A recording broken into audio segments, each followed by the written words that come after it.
Shalom and welcome to another in our series of podcasts from Temple Beth Am, a dynamic center for conservative Judaism in Los Angeles. This is a recording of Rabbi Adam Kligfeld's weekly Rashi study class. Last week we got through most but not all of the Rashi, or even if we read the end of the Rashi, we didn't finish exploring the end of the Rashi on verse 15. So we're chapter 3, verse 15 in the Torah Chaim Mikrot Dolot that some people are using. That has us be on page Lamed Daled. And I'll read the verse just to bring us some momentum, and then we'll jump into the Rashi. So this, once again, as we have been saying for months, is in the extended conversation between Moshe and the Holy One at the burning bush. Vayomer Od Elohim, God continued to say that Od, said more. And we talked about the significance of that Od, seeing as how the previous verse was God's giving this cryptic, almost inscrutable name for God's self that Moshe should bring with him when he goes to tell the Israelites. And now God adds on to that. Again, the Midrash imagines several conversations between God and Moshe in between these two verses. But the Pshat, God says more, El Moshe to Moses, Ko Tomar El Bnei Israel. This is what you should say to the children of Israel. We could interpolate that God's saying, no, what I really meant is that this is what you should say to the children of Israel, and forget the name that I said before, which we never hear again. Adonai Elohei Avatechem, the God who is the God of your ancestors, Elohei Abraham, the God of Abraham, the God of Isaac, the God of Jacob, Shlachani Alechem, that is the one who has sent me, Moshe, to you, Israelites, not Eheyeh Asher Eyeh. And now this is the part we're focused on with Rashi. Zeh Shmi Leolam, V'zeh Zichri Ledor Vador. Kind of a mini poem, a mini couplet that clearly matches, both sides match each other in meter and in form, right? Zeh, this, Shmi, my name. And then in the second half of the phrase, Zichri, we discussed this, my remembrance, my mentioning, my something. First half of the phrase, Leolam, forever. Remind ourselves, again, the translation problem, whatever we think the word forever means in English, which is how Leolam is translated from Hebrew, it doesn't mean that they're exact same thing, right? Leolam has something to do with the endlessness of the world, because it has to do with the word olam, although Rashi, as we'll remind ourselves in a second, reads it from an entirely different shoresh. And then on the second half of the phrase, Ledor Vador. I made the same mistake that we made last week. Not Ledor Vador, but Ledor Dor, for generation.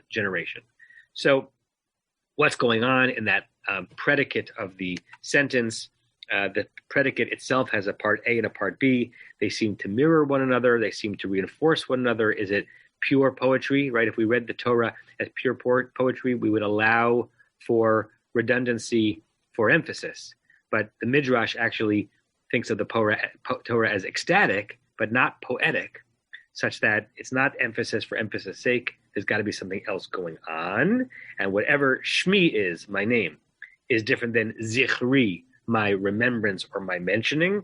And whatever Le'olam is different than Ledor Dor, or they wouldn't have both been made.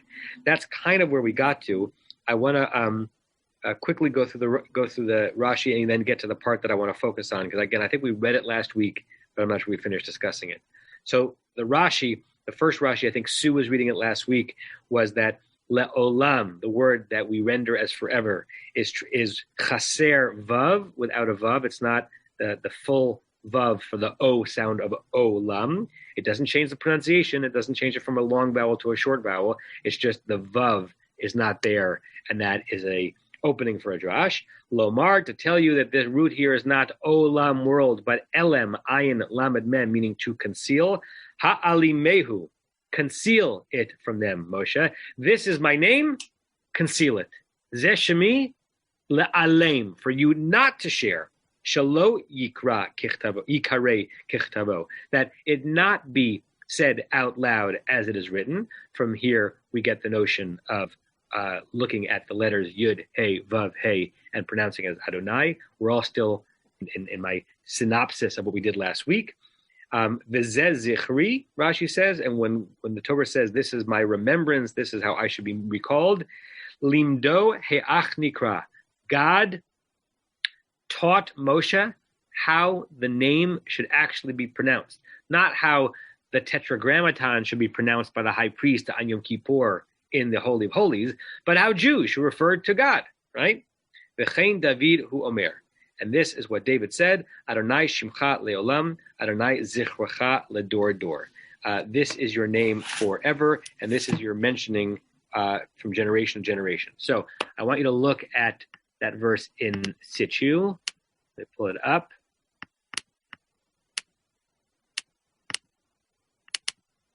Okay, so as Joanna correctly corrected me last week, this is not Hallel Hagadol, the great Hallel. It's 136. It's the one right before that we hit on Psukei de Zimra on Shabbat. And in the 13th verse, we have this line, which is very reminiscent of ours, Adonai Shimcha Leolam. So even as I read that, it's form-matching content, because it doesn't say Adonai, but we articulate it as Adonai. Yud He Vav He is your name, Leolam, forever and ever. Or, as Rashi said on our verse, it's your name to conceal. Adonai Zichrecha Ledor Dor. Ledor Vador. Here the Vaz there. And God is your mentioning from generation to generation. Rashi on our verse, not Rashi here, because Rashi has a comment on Psalms as well. Rashi on our verse brings this verse as a proof text that what God told Moshe at the burning bush becomes practical Judaism hundreds of years later and to this day. Even King David, when King David wrote the Psalms, recognized that there's God named number one and God named number two. God named number one, we spell a certain way, we never say. God named number two is what's going to be passed on from there. And so that's a proof text for a text that suggests that the encounter of the burning bush has conceptual legs. I want to read with you the commentary of the Malbim here on the right, and then I'll get to Barry's question. The Malbim is a 19th century Ukrainian rabbi, Rabbi Meir Leib Ben Yechiel Michael Wisser. I think that was his full name. So that's why it's Malbim Meir Lev Ben, that I am is Yechiel Wisser. He's in the same area that we're in, but he takes it in a slightly different place, and I thought it was worthy to bring up. Adonai Shimcha Leolam. God, Yod He Vav He, is your name forever, Leolam. He's not reading it here as Le'alaim, to conceal. And also look, by the way, in our verse here on Psalm 135, Le'olam is written not chaser, not without the vav, but with the vav, right? What does he say? Rotzelomar, I'm now on the right-hand side, Hine ra'inu meitcha shnei minei hanhag. Behold, we have seen from you, because remember that in Psalm 135, it's not God's voice, it's King David's voice, as it were, to God, right? In the verse by the burning bush, it is God's voice. Here it's King David's voice. So, Hine ra'inu, King David is saying, we have experienced meitcha from you in your presence, shnei minei hanagot, two sorts of, we might translate hanhagah's behavior, but it seems like a different word is in order regarding God, God's emanation or comportment or way of being in the world. Aleph, hanhaga hamesuderet misheshet yemei breshit. Your essential way of being, your essential behavior that was established from the 6 days of creation. You, the universal God. You, the unchanging God. You, the Olam God, the forever God. Zeh nikra Shem Adonai. This is called the name of God, Yud He Vav He. Ki hu Hashem, because that is the name, Shebo Noda Tamid, through which God will be known always. I'm just admitting Sue to the room. Me'olam, from forever backwards, Vi'ad Olam, towards forever forwards, Bli Hishtanut, without changing. So the Malbim on our verse here in Psalm says, when I say, King David says that Adonai is your name forever, I mean there's an aspect of you, God, that has not changed since the beginning of creation. You are transcendent, you are other, you are always, you are fixed, you are more beyond human comprehension than is possible, and we have one way of encapsulating that, and that is the notion of Adonai. But this gets into the Akiva Yishmael dialectic at best, was whether God is far or close, different or same, more beyond humanity we can imagine, or we are bosom buddies in some way. Hanhaga hanisit, the miraculous behavior, hamit chadeshet, which renews itself, ba'et bin ha'itim, from time to time. V'zenikra zichracha. This is called your mentioning, your remembrance, the way we will recall you. Kemi she'oseh ma'aseh gadol, like someone who does a big thing, lefi sha'ah, according to the moment, according to the hour, kadei she is kerubo, so that that others will notice him or her, right? The way people do things. Sometimes, we have an essential quality, but sometimes we want to stand out, and we do something so that people will remember us and recall us. Zecher. B'zeh eno kavua. It's not fixed, le'olam, forever. B'li hishtanu, without changing. Rak hu lador v'dor. It's based on the generations, based on how God presents God's self on that generation. Shahan hagat hanes, the behavior with respect to a miracle, nes might not even hear miracle, might mean sign or flag. Like, see, I'm here, remember me? Hurak lafi hador. It's only according to that generation's perception of the divine being. Ulafi hatsorach b'choldor, and that need. So the Malbim is going into a very interesting theology here, but it's based on this concept in our verse in Psalms, which in itself is a redoubling of the verse from the burning bush. And we normally don't. We tell the story. We tell the story in broad strokes. We don't think of the burning bush moment as primarily a moment setting up kind of a Jewish theological framework. We set it up, we understand it mostly as a sort of historical moment that led to the Exodus from Egypt. But through the words and linking it to the Psalms that King David says later, we also have this notion of a God who is apart and forever and changing before our very eyes based on what we need or God's sense of what we and it's all from Shem and Zecher, my name and my reverence. Okay, so that was a long introduction, but I wanted to finish that thought because we got to this Rashi at the very end of class last time, and I wanted to make sure that we plumbed it for all of its depths. So, Barry, I don't know what part of that you were raising your hand on, but have at it. Two comments. One, just on this that you just read, because this forever, God introduces God's name as Ehyeh Asher Ehyeh, and then again, you shall tell them that Ehyeh sent me to you, and that's becoming. God's self is becoming. Becoming has no beginning. Becoming has no end. Becoming is becoming.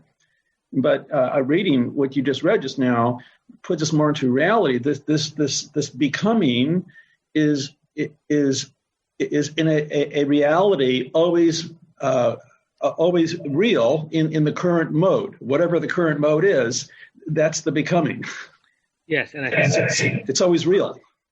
And I think both on the Pshat level and the Drash level, in some ways, verse 15 comes to either definitely add on to and maybe even replace verse 14 in that whatever was intended to be communicated by Ehyeh Asher Ehyeh is now being superseded by a different name, right? And that Ehyeh Asher Ehyeh is famous for this verse, but only in this verse.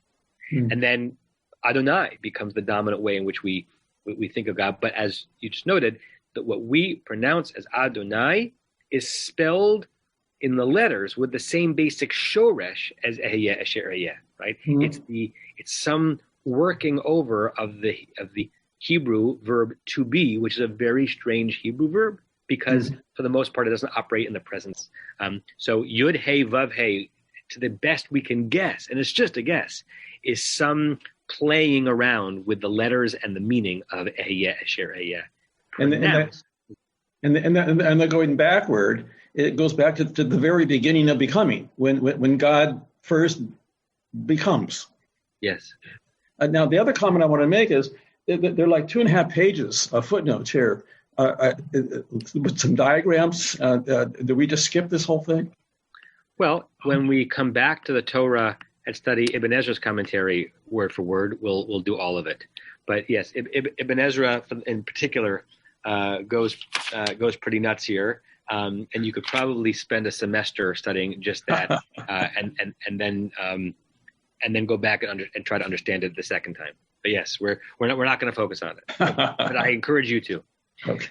Okay. I think the next hand was Barbara. Yeah, I just have a question, not a comment. we because of this sentence, we pronounce Yud Hey Vav Hey as Adonai. How come the Christians believe that it's okay to pronounce the Yahweh or whatever, however they pronounce it? Yeah. Well, I don't have a direct answer to the question of why Christians are comfortable articulating. First of all, trying to guess what it would have sounded like anyway, and then articulating it. I mean, the answer internal to the tradition is that they don't follow the rabbinic tradition, which said they can't.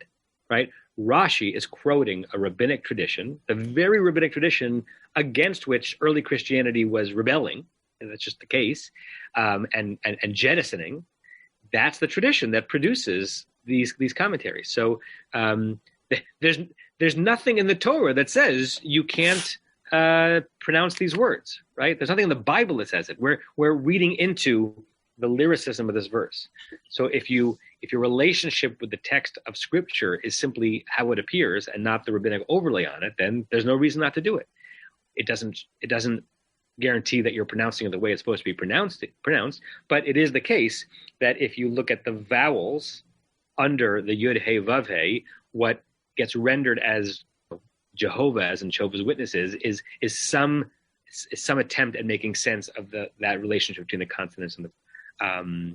I also think that I'm not sure every Christian, right, I don't think it's every, is used to pronouncing God's name in that way.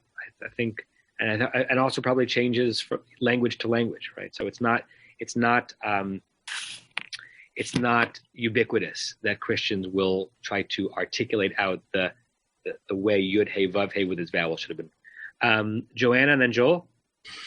Malbim's second interpretation of, or interpretation on the second part of the verse, takes me to something that is not well known or well noticed, which is that Rambam, and I don't know if anyone before him, but Rambam in the Mishnah Torah has a different version of the She'asa Nisim bracha that we say on Chanukah and Purim, and talking about appearing and disappearing vavs. He adds a vav, which changes the whole meaning of the sentence. So the bracha is She'asa Nisim Lavotenu Bayamim Ahem Uvazman Hazeh. So instead of thanking God for the miracles in that place at those times, it's in that place and in this time, which, is a manifestation of God's continuing presence, L'dor Vador.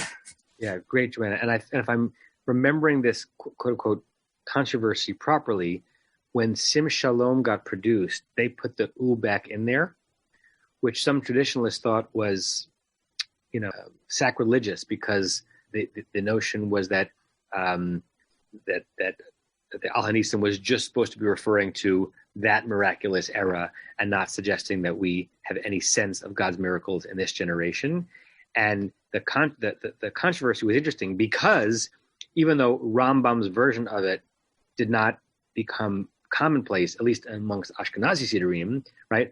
Rambam, as one of my teachers at the school would say, was not a nachshlepper. He was not a nothing, right? So for the Sim Shalom to add in Rambam's U, or if not doing it because Rambam did it, at least having agree with Rambam's U, is not a terribly rebellious statement. And yeah, it suggests that when did God stop acting through history, right? If someone tells you today that they witnessed God's hand break through heavens and history to do a personal miracle or a national miracle, we'd think they might be a little bit nuts or are an extremist or are on the edge. We have a certain discomfort with the notion that God still acts in history, even though our tradition is based on several of those. And Rambam's adding the U, I believe, is trying to suggest that we're still meant to be witnessing. There's a reticence to it. I'm naturally just, they saw God's direct, overly evolved theology. But great, thank you for that. Joel and then Larry, Diane. I just think it's interesting that Rashi talks about the missing vav in Le'olam. It doesn't talk about the missing vav in L'dor Vador. So, I mean, if you want to use his own logic, maybe it's not Ledor Dor, maybe it's Ledar Der. Maybe he realizes that his name is going to get, put through the ringer over time. It's going to Ledar Der. It's going to be besmirched over time. That's great. If you weren't following everything that Joel said, both in our verse and in the verse in Psalms, there's another full O sound that could have been written with a Vav. In fact, when most Jews write out Ledor Vador now, there's a Daled Vav Resh, even though you don't have to have it there, and it's missing. And so, yes, it is ripe for Midrash. I'm not aware of any Midrash that reads Ledor Vador differently because of the absence of the Vav. So it's sometimes totally idiosyncratic when Midrash is sensitive to the presence or the absence of a depending how far we get today, we're going to confront a sensitivity to the presence of an extra yud, right? Sometimes the Midrash is, sometimes the Midrash isn't. And Lehidar Der that Joel is playing with is a reduction or a diminishment. There's a notion in kind of halachic philosophy of Hidarderut Hadorot, which is both a alliterative phrase and a concept that the farther we go away from Sinai, there is a reduction in the quality and the purity of the transmission from the generation. So our generation, revere the previous generation because they're closer to Sinai. We're one generation farther away as a result of Hidarderut Hadorot, the diminishment of the generation. By the way, that is contrasted in halachic philosophy of Hilchata Kebatrai, that the law goes according to the most recent generation authority, and that's why with a certain amount of reverence, you're allowed to paskin against even what the Rambam said, even what the Shulchan Aruch said, with proper care, because they didn't live in this generation and we did. So those two forces are contrasting each other, and the first phrase is built on the word that you were drashing on, the darder. Great. Well, you almost got it. I was drashing on the vav between the words, not between the dal and the resh. Ledor Dor as opposed to Ledor Vador. Oh, okay. So I still accept what you said, but your argument would have been stronger in drashing out the absence of the same O Vav that Rashi pounces on La'olam. But even Shlomo puts it in, right? When he in the Psalms, he says Le'olam with a Vav and Ledor Vador with a Vav. Yeah, right. In Psalm 135, the Ledor Vador has the Vav. There's still no Vav within each door. It's not spelled Ledor Dalad Vav Resh Vador Dalad Vav Resh, but the Vav in between the two doors is present. Great, Larry, Diane. Just me for the moment. Diane is at a workshop. I'm not an expert, not knowledgeable at all in this subject. But apparently the Christians have the same issue. So the Authorized Version, King James Bible, translated always the Tetragrammaton as Lord, I believe.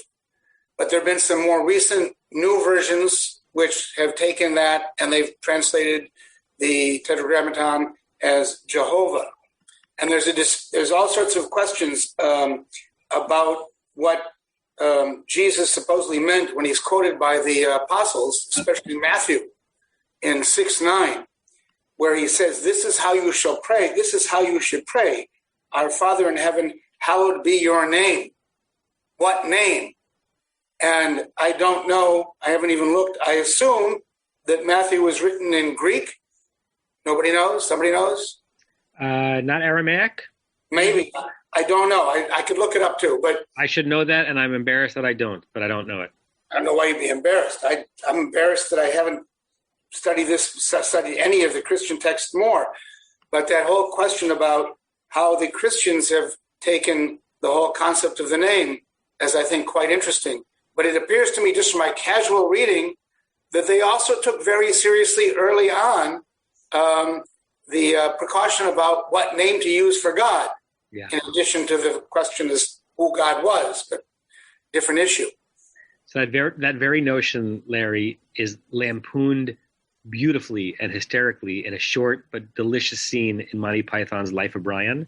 Right, Monty Python's Life of Brian is either just British sardonic humor or a tremendously interesting commentary on the foment of ideas in the first century in Judea and how false messiahs and eventually Judaism broke away. Got broken away from as a result of Christianity. And there's a great scene that made even funnier because of the Monty Python's falsetto voices playing around with whether or not you could say Jehovah, Jehovah, Jehovah, Jehovah, and it's ridiculous, but so funny, and it's a commentary on this very presentation. So after the class, go to Google and type in Monty Python, Life of Brian, Jehovah, and you'll be glad that you did. Norm and Rachel, or Norm or Rachel. I just want to start by saying that you should not be ashamed of not knowing details about Matthew, because only the Internal Revenue Code refers to you as a minister of the gospel. And that my understanding is that one of the brilliant aspects of what they call the Lord's Prayer, and in that case they're referring to Lord as meaning Jesus, since it's he who said it, is that it says, hallowed be thy name, but it doesn't specify what that name is, which leaves that available for interpretation and understanding and use by a wide variety of people. Yeah, great. Thank you for that. Anything else on this before we move on to the next verse? Okay, and I did your work for you. There's Joanna. The link for that 2-minute scene is in the chat. Joanna.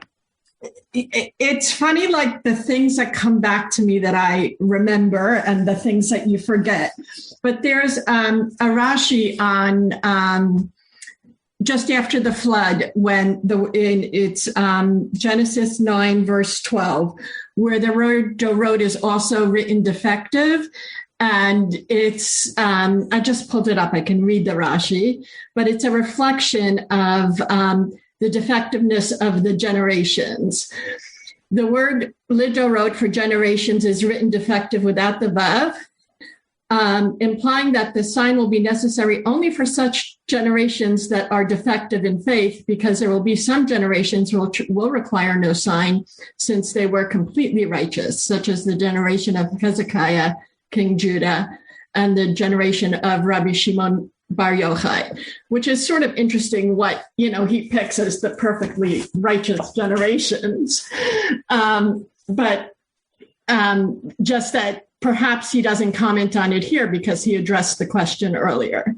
Yeah, so amazing recall, Joanna. And by the way, Joanna is properly using the proper grammatical term in English for when a vav of an o sound is missing is defective, but not defective in a pejorative way, just like a morphological defect in the way the word is written. But that's exactly how it's referred to when English speaking Hebrew grammar folks are talking with each other. So great, I'd forgotten about both the absence of the vav there, the defectiveness of it, and Rashi's comment. Okay. We ready to move on to verse 16? Yeah? Okay. Rebecca Menace, do you want to read verse 16 for us? This is the beginning, by the way, of the fifth aliyah. So we're past the midway point, at least in terms of aliyot. I don't know about in terms of verses of Parshat Shemot. A big deal. לך יאספת את זקני ישראל ואמרת אליהם, אדוני אלוהי אבותיכם נראה אליי, אלוהי אברהם, יצחק ויעקב, לאמור, פקדתי אתכם ותעשו לכם במצרים. And as Rebecca translates, I want everyone, whether you're looking just at the Hebrew or the English, go back to like 5th grade when we were told how to dissect a sentence, right? And particularly the quotation marks and the quotation within the quotation marks and the quotation within the quotation of the quotation marks, because this verse and next verse have at least 3, if not 4 levels of quotation mark, and we have to remind ourselves who is speaking in any given part of the verse. So go ahead. And by the way, we already begin within a quotation mark, because we're within God's speaking to Moshe. Right. So I guess God said, go and gather the elders of Israel and tell them, God, the God of your ancestors, came to me, and the God of Abraham, Isaac, and Jacob. I'm not quite sure if there should be commas there. I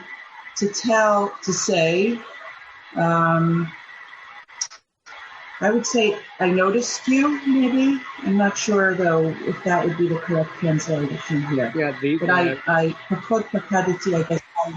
noted. Yeah, the root Pei Kuf Dalet is another pluripotent root that means different things in different settings. You might remember from the Torah reading from Rosh Hashanah, Varanai Pakad et Sarak Asher Amar. God, notice it's sometimes understood to be a remembering too, as synonym for Zachar. It can mean to count, like Ele Pekudei in Parshat Pekudei. So it's something in the category of notice, remember, make good on. Okay, and the fact that it's pakod pakadati, it's in that form which some English translations would have added in a verily. I will verily, or I have verily remembered you. I have certainly. It's some intensifying way of doing the verb. Go ahead. So I verily noted you and what was done to you in Egypt. Good. And if everyone looks at the Onkelos, if you have it in front of you, Onkelos translates pakod as simply the Aramaic for zachar. Remember, it doesn't look that way because you have to remember that Zions in Hebrew sometimes become dalids in Aramaic. So if you look at the Onkelos on the side, I'll just start from the beginning. Izel v'tichnosh yat saved Yisrael. Go and tichnosh. You see the word tichnosh, knesset, gather, beit knesset, yat sabe, the grandfathers, the elders of Israel. V'temar lahon, say to them, Adonai Elah ha'avatechon, Adonai, the God of your ancestors, it Galili was revealed to me. Elah ha'Avraham, the God of Abraham, Yitzchak, and Jacob. Lememar, to say, midkar dekirna.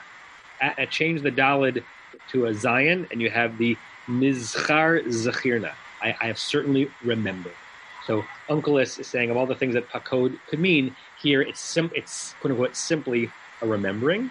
And then I'll just point out one more thing before we hear questions on the verse. The partial oddness of the gerund of what God is remembering. Pakod pakadati etchem. I have remembered you, so you are the first direct object, plural you. Ve'et, and there's another direct object, he asui.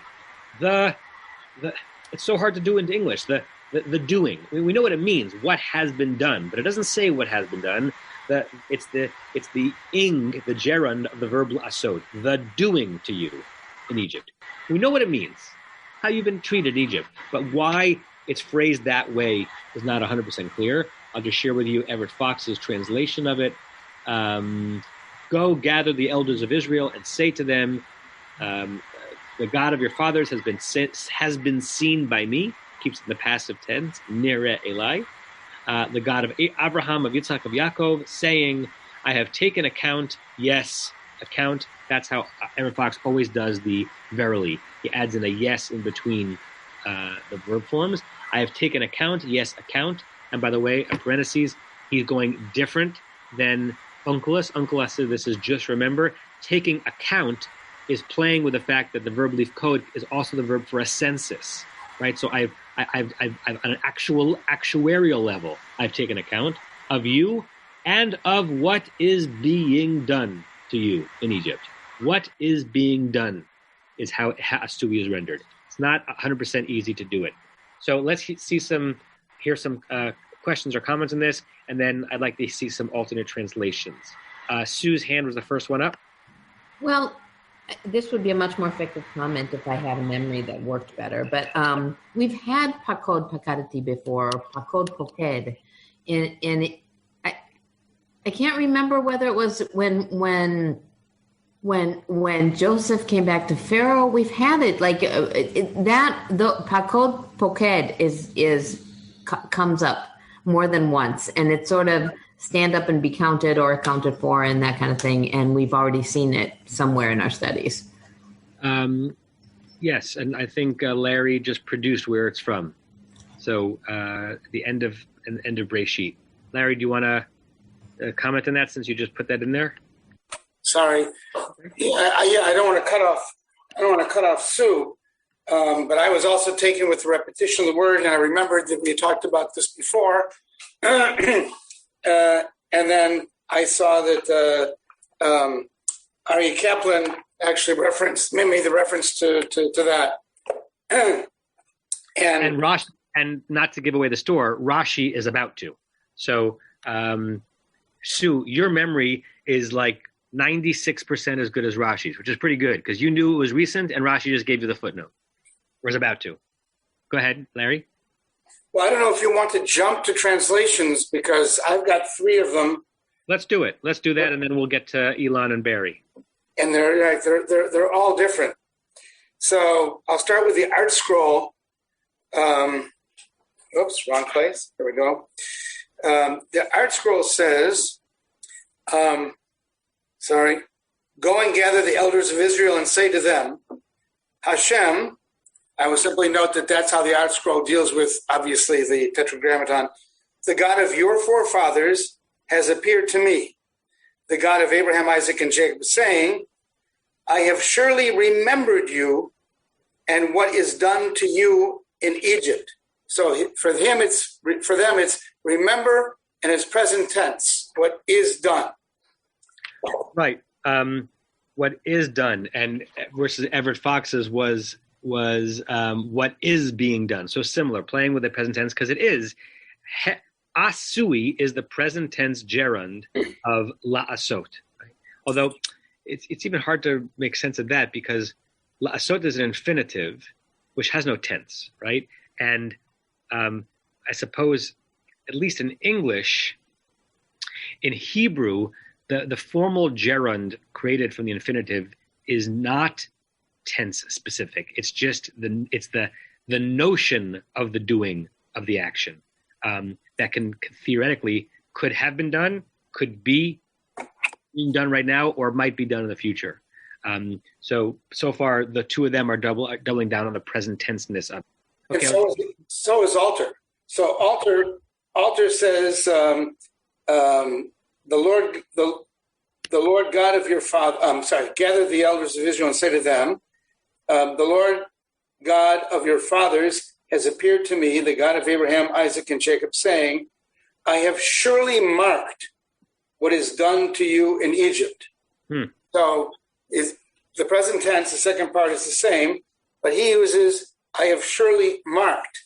But I find Kaplan to be the most interesting. Go and gather the elders of Israel and say to them, now I got to stop for 1 second. This is so striking. I don't know if Diana wasn't here to go see it. What's striking in this page? It's written as a conversation. No. It's Kaplan for the first time in the translation. And I think this is actually his translation. He uses, starting in verse 15, YHVH for the Tetragrammaton. And he does that 1, 2, 3, 4 times. So we're not done. And then he stops. So he clearly is taking those 4 instances of the Tetragrammaton to be distinct from the way in which he translates what we call Adonai. And he, by the way, translates it simply as God, usually with a capital G, and not as Lord. Anyways, go and gather the elders of Israel and say to them, Yud He Vav He, the God of your fathers appeared to me, the God of Abraham, Isaac, and Jacob. Period. He said, I have granted you special providence. Wow. Regarding what is happening to you in Egypt. What is happening to you in Egypt? Granted you special providence. What was he drinking that day? But can I just say that I think of a poked as a clerk, someone who is taking notes, someone who is enumerating, which would seem to me to that meaning came out of the biblical meaning of to take note of, to write it down. That's all I got. Yeah, but that's a lot. That's very rich. Part of me wants to like go down all those rabbit holes. Part of me wants to just let it sit there and marinate while we hear the other hand. Tell me one more time the providence line. How does he translate it? Yeah. I've granted you special providence. Right. I have granted you special providence, which is like the emotional opposite of, or the texture opposite of how JPS does it in the Eitz Chaim Chumash, which is I have taken note of you. and that's where he makes the note about go back to Bereshit and Yosef saying to his brothers, "I'm going to die, but God has taken note of you," or whatever, however it's translated there. Great. Thank you for all those. Elon is next. So this is on a little bit of a different topic, but I'm curious as to why in lines 15 and 16, God feels that it's necessary to reiterate that God is the God of your forefathers, the God of Abraham, the God of Isaac, and the God of Jacob. It seems unusual that you would say that in two consecutive sentences. And also why in the second sentence you would say just the God of your forefathers, the God of Abraham, Isaac, and Jacob, as opposed to singling out the God of each individual one. It seems to me that more often than not, it's when you see the God of Abraham, the God of Isaac, the God of Jacob, it's more like in line 15. And 16 is unusual in the repetition of what you just said what God just said in the previous line, and the fact that it's a little bit different. That's a great insight, Elon. I mean, the question is really an insight, and even more interesting when you go back even one verse before, and how in verses 14, 15, and 16, God has introduced God's self to Moshe for how Moshe should introduce God to Israelites in three different ways. There's the Eheyeh, four actually. There's Eheyeh Asher Eheyeh, then there's just Eheyeh, then there's Elohei Avotechem, Elohei Abraham, Elohei Yitzchak, Elohei Yaakov, and then, as you pointed out, there's a sort of repeat of that, but a changed repeat. Elohei Avotechem, Elohei Abraham, Yitzchak, Yaakov. Right. So the highest compliment I can give you is I have no clue as to an answer, but I think it's a really interesting thing that you recognize, and that there's got to be a reason both for the fact that 15 and 16 are going backwards in terms of a God's definition. I am who I am based on who I was to your ancestors. And there's got to be a reason why in verse 16, if I don't think Rick is here today, if he were, he might offer a truck reason. Is it just the meter? Is the meter of the verse in 16 one that just begged for the word Elohei not being put in between each of the names again? I had not noticed that before. So I'd be curious if other people had answers to that question. I'm just delighting in the question itself. Rick, are you here? Yeah, I'm here. Oh, sorry, I didn't see you. You can't see me? Hello? I don't always see every name. Okay. Yeah, I'm here. Your thoughts on if there's... Well, the Adonai is the same with the Gershaim. Remember, right. That was last week. You've got a Dargat Tavir on Elohei Avraham this second time. Now that Alon's brought it up, does Moses need reminding? Which God? Is he that far away that God can't just say Abraham, Isaac, and Jacob and Moses knows? I mean, that's kind of strange. But I don't see anything else with the trope. Sorry. Okay.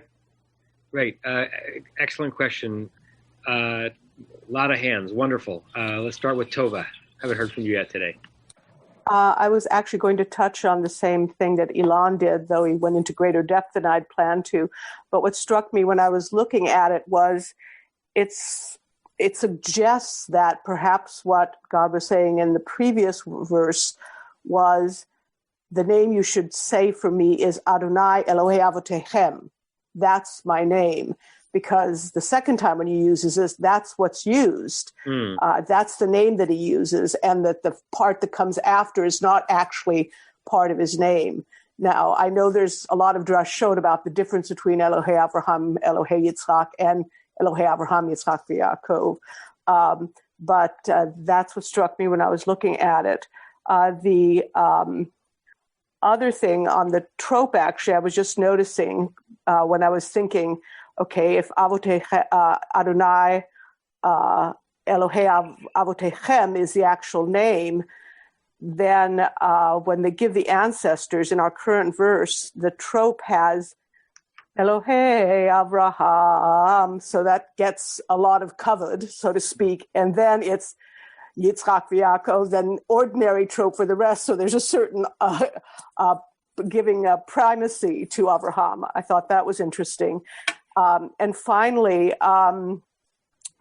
somebody, I'm sorry, I'm forgetting who, it was Larry, said that you're hearing pakad translated in the sense of account or keeping account of. And that, for me, reads that whole section as that, yes, it's not that I visited you, but I have been keeping account of everything that is being done to you in Egypt, which has this overtone of there's a judgment coming.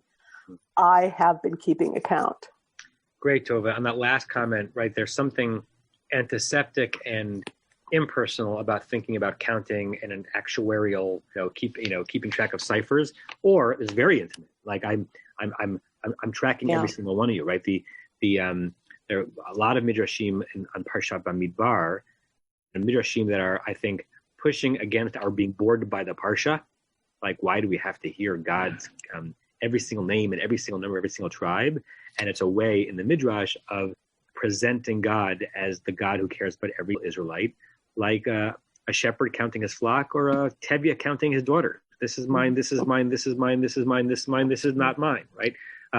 So even understanding pakod as counting can diverge into a more distant notion of a God versus the God who cares about every individual. Great. So many good things going on here. Barry, and then Renee, because we haven't heard from Renee. So focusing on the gerund, we've heard so much of this, the asui, whether this is done or being done. And I'm God's name, Ehyeh, is being, becoming. So poetically, the being done, God's being is being here, where is being done. It's God is joined in this being done. So the pakad, the accounting, is in being done. Excuse my redundancy, but excuse, just like we excuse God's redundancy in these last few weeks. Renee. I was going to say the same thing that Elon said. It was striking to me that in the previous sentence it referred to the God of Abraham, the God of Isaac, and the God of Jacob. And then in the second one, it kind of combined them all. Also in Saperstein, it says, "Go and gather the elders of Israel and say to them, Hashem, the God of your forefathers, has appeared to me, the God of Abraham, Isaac, and Jacob, saying, I have indeed taken account of you and what is done to you in Egypt." Taken account. Got it. Taken account and appeared. Right? Ever Fox and others are very careful to render the passive near into a passive English, even though in English we have the word appear, which connotes passivity, but is actually an active active verb, not a passive verb. Sue, and then Joel, and then Norm. Well, this is because you just started to mention appear, and I've just been thinking about nira. It says nira ilai, and this is kind of not a particularly earth-shattering thought, but I mean, it could have said, maybe it will shatter something. Maybe, yeah. So you're secret. It could have said diber elai, because God is always telling, Elohim lemor, or Gol lemor, or diber, and all of this kind of stuff. It could have said he spoke to me.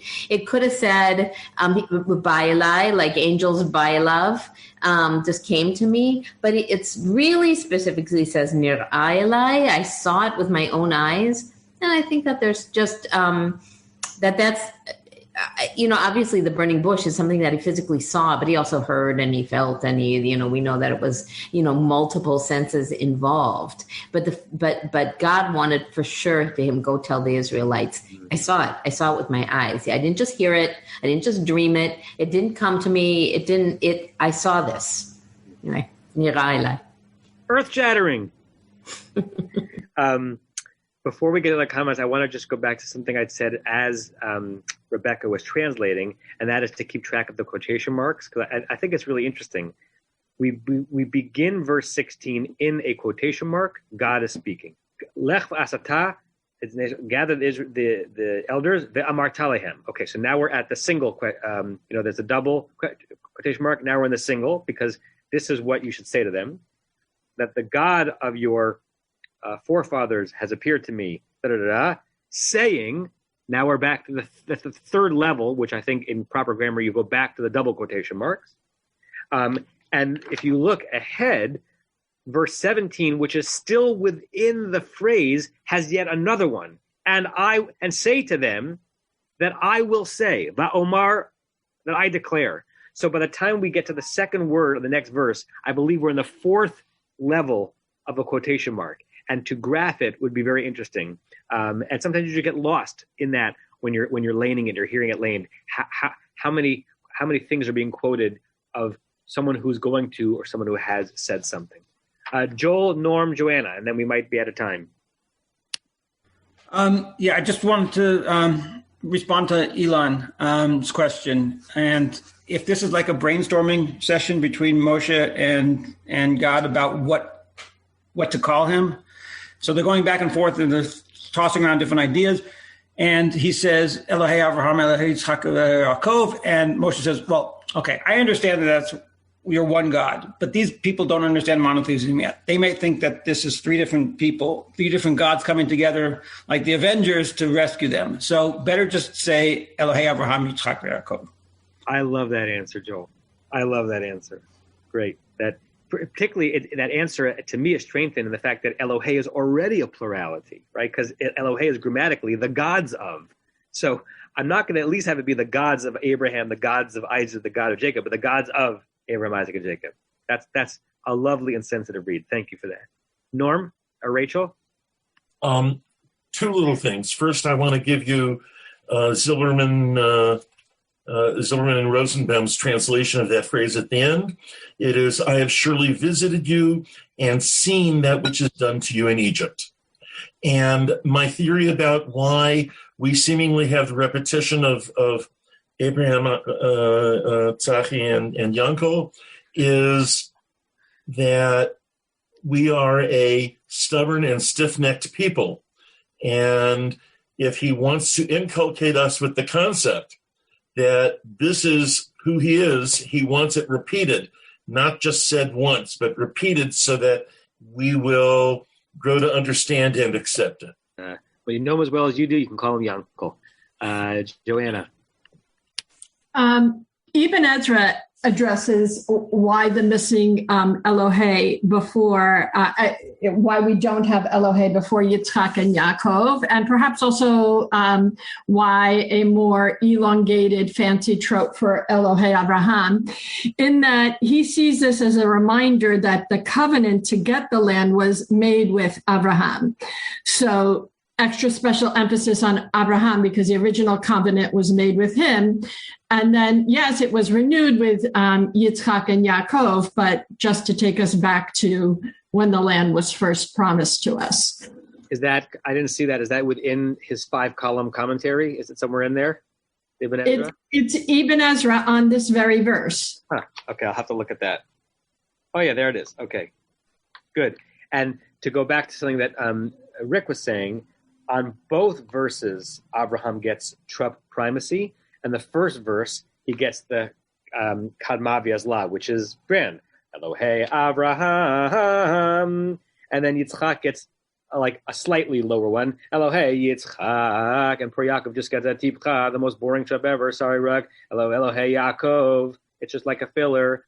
And then in verse 16, everyone is kind of downgraded a bit. Abraham gets downgraded from da-da-da-da-da to just da-da-da-da-da-da-da-da-da-da, and Yitzchak and Yaakov get smushed together in a totally parav merchat yivcha.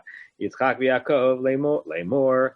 So a lot of lovely things that can be done when you impute like intentionality to the music behind certain. Okay, we're 2 minutes away from ending. So I fear that we're going to end kind of where we ended last time, which is just the beginning to understand a Rashi. Let's see if it's worth just starting to read the Rashi. Yeah. Okay. So Rebecca, you were up. So if you can unmute and just start reading the Rashi, and we'll give us a little bit of momentum going into next week, because Rashi responds to none of what we've been discussing in the last 25 minutes. Rather, Rashi is focused only on Zikanim and who these elders are. Rebecca?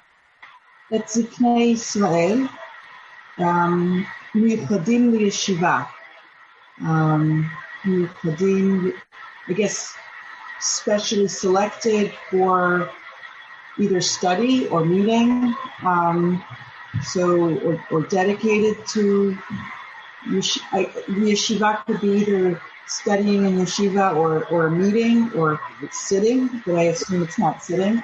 I think it means here not yeshiva like a yeshiva, but almost anachronistically designated for like being seated as the Sanhedrin, or being seated as at the round table, as it were. I think about crossing metaphors. Already selected to be in the room where it happens, right, with Moshe. And if you think it's just any elders, how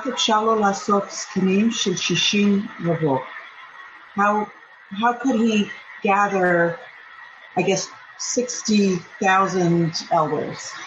Right, or and it's actually 60,000 elders of 600,000. A ravo is 10,000.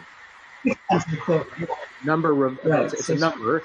Reish bet aleph vav refers to 10,000, clearly built from the root rav, meaning many.